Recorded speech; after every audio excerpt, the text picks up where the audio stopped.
And you mentioned something that was really interesting to me there, that you've seen perhaps the kind of level of field-based resource provided by brands, perhaps sort of Mhm. decrease. I wonder how much of that has been, COVID and sort of getting out of the habit of being out, visiting stores, and also the added addition of having digital resources as well. What's your kind of perspective, and what do you hear from brands on that?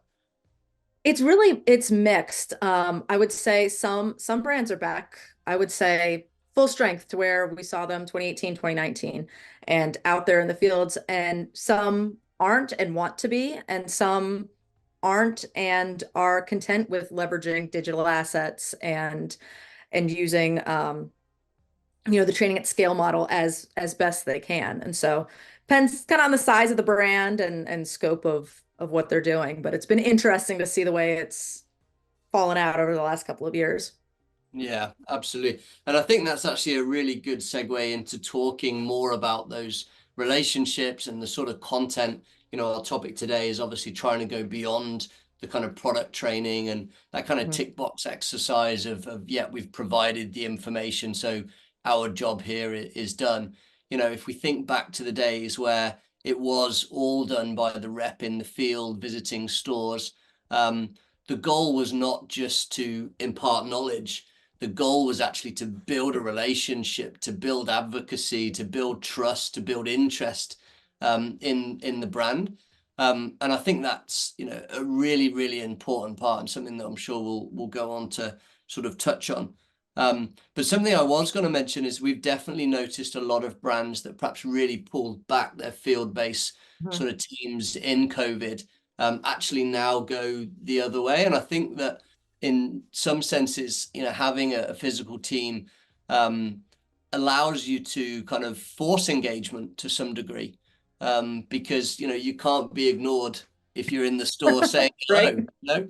Whereas getting people to log into digital platforms, if they're not logging in, then you've got no way of getting your message across. So I think even more important to kind of create content that really gets people to want to come back and to get more, to create that kind of ongoing relationship.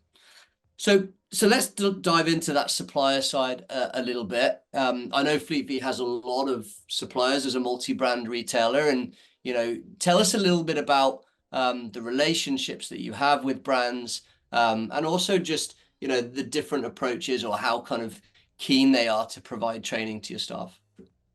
Yeah, I would say, I mean, to answer the last question first, everybody's hungry to provide training. Everybody wants to be in front of our teams. And I love that. That's great. I want our teams to be as well educated as possible.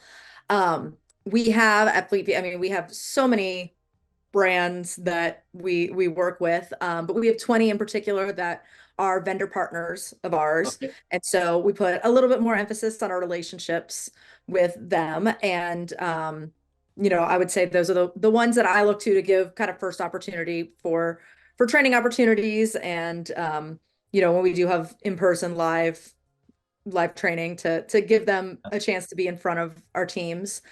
And yeah, and so those 20 brands, we actually partnered with them late last year to produce some co-branded content together to be able to bring to our outfitters, which was a lot of fun.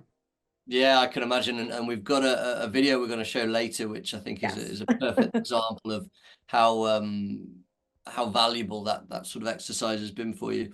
I'm keen to understand a little bit more about the kind of the conversation and the negotiation that kind of happens with brands. So, I'd imagine that the sort of sell-through activities that are agreed between brands is sort of starting perhaps with the buying team. Are they involved in that early conversation? And then how does that then get transferred into your department? Yeah, we have a fantastic vendor management team who kind of acts as the liaison across Fleet Feet across our team to, bring it, obviously purchasing is heavily involved with things. They bring in marketing where it's appropriate, and they loop us in when it's time to have the conversations about education, whether that's video education, live training, field support, whatever it is. And so we're really fortunate to have a team that's making sure everybody is in the right conversation at the right time. No, that's really good. So day to day, you're working with the brands, discussing their sort of training plans and you know the different goals that they're trying to sort of achieve, and obviously at the same time, sort of discussing what you guys want to achieve and making sure that the outfitters get the best possible experience.